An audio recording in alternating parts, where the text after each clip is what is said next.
Елестетіп көріңізші. Егер ақшаның орнына уақыт болса, біз жалақыны уақытпен алатын болсақ, бір нәрсені ақшамен емес уақытпен сатып алсақ, жолақыны ақшамен емес уақытпен төлесек, қалай болар еді? Армысыздар, ассалаумағалейкум, құрметті біздің тыңдарман, құрметті достар, сіздермен бірге бақыт лайф бағдарламасы, қош келдіңіздер. Әрдайым сіздермен бірге өте маңызды тақырыптарды көтереміз. Арасында рухани тақырыптар. Өйткені біз жиі денсаулығымыз ретіне келсе, кей кезде рухани жүрегіміз бір орында болмаса, біз әрдайым тыныш бола алмаймыз. Шынайы бақытты бола алмаймыз. Әрине, психологиялық тақырыптарды көтереміз. Сонымен, бүгінгі біздің тақырыбымыз бүгін, мұнда және қазір. Жаңа алдында осы бағдарламаның басында қоятын сұрақтар өте маңызды деп ойлаймын. Бір көркем фильм бар, «Уақыт» деген. Орыс тілінде әрине. Сол жерде бір жерін сіздерге айта кетсем, әйел кісі жұмысынан қайтып келе жатқан кезде жолақысына төлеуге уақыты жетпей қалады. Сол кезде енді жаяу жүруге тура келеді.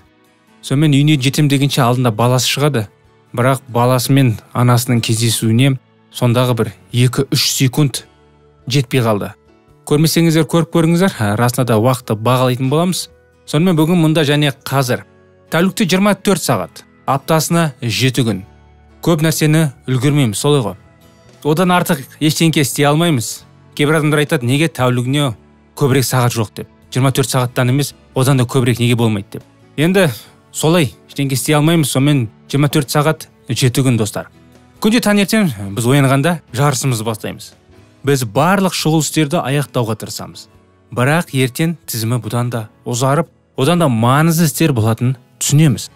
Ақырында біз ішкі тыныштықты ұрлай отырып, асығыстық пен бос еместік тығырыққа тірелеміз. Күнделікті қарым-қатынасымызда қалайсың деген сұрақ жиі кездеседі, солай емес пе?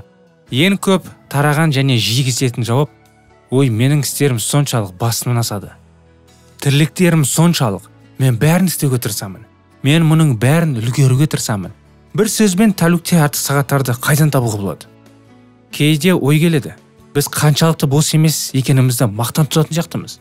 Ақыры сонда ең көп бос емесі мәртебесін алған адам жеңеді. Дегенмен киелі кітапта біз бірнеше рет қайталанатын өте қызықты аятты байқаймыз. Құдай жүргізген жарату жұмысының бәрін 7-ші күні аяқтап, сол күні еңбек етпей демалды дейді. Демалыстағы Құдай шындыққа жанаспайды. Ойға кіріп шықпайды былай айтқанда, солай ғой. Өйткені ол Құдай. Не ойламасан да ол барлық жерде керек. Ол өзіне демалысты қалай ұсына. Бірақ біз үшін бұл мысал, Құдай жұмыс істейді. Содан кейін демалады. Біз сондай-ақ өмірдегі Құдайдың тепе-теңдігін үйренуіміз керек. Жұмыс істей білу және демалу. Біз тынығусыз қажетті нәрсені ала алмаймыз. Әрине, тиісінше бізде жоқ нәрсені бере алмаймыз. Егер біз жұмыс пен өмірдің тепе-теңдігінің осы маңызды қағидасын түсінбесек, онда біз жанармайсыз жүгіруге тырысатын көлік сияқты боламыз. Асығыстықпен жүгіруді тоқтатыңыз. Құдаймен демалуды үйреніңіз. Өмірімізде Құдайдың ырғағын табу үшін қандай принциптерді ұстануымыз керек? Қалай ойлайсыз? Өмірдің маңызды құрамдастарының бірі өз істеріңізден тынышталып, сіз жалғыз қалуға болатын уақыт. Бұл жайлы расында да жақсылап ойлану керек. Сізде ондай бар ма? Енді бүгін сізде өміріңізде не болса да, өзіңіздің адам жоқ жеріңізді табыңыз. Сонда жалғыз Құдай сізді өзінің күшімен және тыныштығымен толтыру үшін сізбен кездесуді күтеді. Жақында мені тоқтатып ойлануға мәжбүр еткен сөйлемді естідім. Асығу біздің рухани өміріміздің ұлы жауы екен. Егер мен осы өмірдің барлық асығыс күнінде өзім және Құдаймен тыныш уақытты таба алмасам, өмірдің барлық күйзелісі менің бүкіл рухани өмірімді оңай тартып жоққа шығаратынын түсінемін. Тыныш бөлмеде не болып жатқаны, сіз қандай рухани өмір сүретіңізге, сіздің мінез құлқыңызға тікелей әсер ететін және айналаңдағыларға қандай әсер ететін есте сақтаңыз. Бүгін тоқтап ырғақ пен өмірлік тепе-теңдікті табайық. Қиналып қатты шаршап шалдыққандар, еңселерін тым ауыр жүк басқандар, менің қасыма келіңдер. Бәрін жандарыңды мен рахатқа бөлеймін дейді киелі кітапта. біз асығу рухани өміріміз үшін қауіпті жау деген сөз туралы ойландық. Бұл солай деп ойлайсыз ба? Ой пікірлеріңізді біздің бейне жазбаның астында комментарий ретінде қалдырсаңыз. Мен адамдардың асығысып жүгіре бастаған кезінде байқағаным, сол кезде біреу немесе бір нәрсе оның уақытын алса, ол даусын қалай көтере бергенін, қалай ашылғанын байқамай қалуы мүмкін. Солай ғой. Біреумен сіз енді сағатты қайта қарайсыз, біреу сізге енді уақытыңыз алып жатады. Ана айтады, мынаны айтады, енді мүмкін ол да маңызды. Бірақ сіздің асығысуыңыз керек. Сіздің тез баруыңыз керек. Сол кезде сіз отала бастайсыз, сағатқа қарайсыз. Сіз бұрылағыңызбен естисіз, бұрылағыңызбен естімейсіз. Сізге айтып жатқан нәрселерді. Асыққанның ісі шала дейді ғой бір жағынан. Асыққан шайтанның ісі дегендей. Орысша бір мақал бар, тікелей аударып көрейін қазір дереу. Асықсаң, адамдардың алдында күлкіге айналасың. Солай ғой, рас енді. Кейбір адамдар асықсып киініп, асықсып тамақ ішіп, асықсып іс істеп, асыққаннан бір нәрсені жіберіп алғаның, дұрыс емес киініп қойғаның, бетінде бір нәрсе жағылып тұрғаның, бір нәрсені білдіріп қойғаның байқамай қалады. Ал байқаған кезде тым кеш болады. Рас, сіздерде жиі кездесе ме ондай? Егер де солай жиі кездесетін болса, ойларыңызды, пікірлеріңізді жазыңыздаршы. Менде ондай болған расында да. Асығып бір нәрсе жеп кетіп қаласың. Расында аузыңда бір жеріне бір нәрсе жағылып қалады. Сол айтады, немене? Бесің жұмай шыққансың ба деп. Айнаға да қарайтын уақыт болмай қалады. Кей кезде бір тимегіңді дұрыс емес тақып қаласың.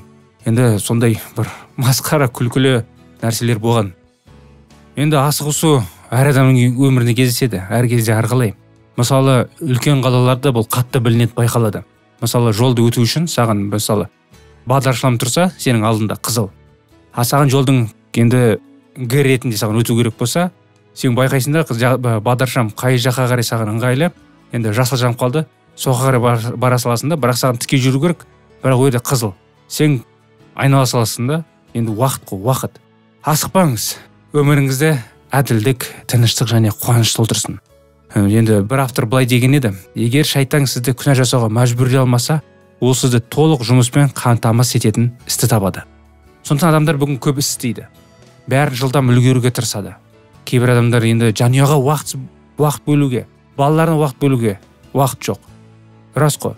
Аздан кішкене шаршап келеді, дереу тамақ ішеді, кішігірім өзіне уақыт бөледі.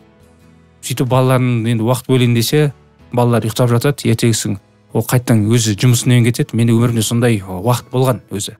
Рас. 2015-16 жылдары мен енді ресторанда жұмыс істеуге мүмкіншілік болған еді. Сол кезде мен енді әйелім күтетін менде. Түнделеп болса да мен кеш келсем де мен күтетін. Таңертең кей кезде тұрып тағамға асымды беретін.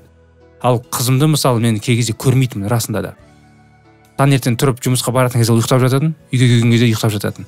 Сіздердің өмірлеріңіз ондай болады деп енді ойлаймын. Сондықтан біз өзіміздің жалпы енді күнтізбемізді қарастыруымыз керек. Маңызды нәрселерді қоюымыз керек. Бүгін болмасаң ертең кеш болып қалуы мүмкін. Сол кезде біз өкінеміз. Біз әрқашан көбірек тілеуге не мәжбүр етеді? Жақында мен киелі кітаптың 10 өсиетінің тақырыбын толығырақ зерттедім. 10-шы өсиет біздің ой пікіріміз туралы айтып бізге қалама деген сөздермен жүгінеді. Саналы ма, жоқ па, әрқашан өз ойымызда бізде бар нәрсені басқа адамдарда бар нәрселермен салыстырып бағалаймыз. Ал біз салыстыра бастаған сәтте біз көп нәрсені қалау және оған жету үшін бар күшімізді салудың тұзағына түсеміз. Бұл тілектер бізді тұрақты жұмысқа орналастырады. Сондағы не үшін? Сондағы қалаулы тағы бір нәрсені алу үшін. Тағы да айта кетейін достар, бұның бәрі расында да өкінішті. Айналыңызға, өзіңізге қараңыздар. Кей кезде ерінде расында да маңызды, кей кезде айнаның алдына барып өзіңізге қараңызшы. Сіз кімді көріп отырсыз? 5 жылдан кейін сіз қандай жағдайда боласыз? 5 жылдан кейін сізді не күтіп отыр? Сол жайлы сіз қазір жоспарлайсыз ба? Қазір ол жайлы ойланасыз ба? Біз кей кезде ойланбаймыз. Асығыстан біз өзімізге мән бермейміз. Ал біздің айналамызда қандай адамдар бар? Өміріміз өтіп жатыр, өтеді кетеді. Бүгін болмаса ертең не болатынын біз білмейміз. Бір Құдай біледі. Сондықтан достар, осы тақырып сіздерге қызықты болса, келесі жолы жалғасын өткізіп алмаңыздар. Келесі жолға дейін сау, сәлеметті болыңыздар.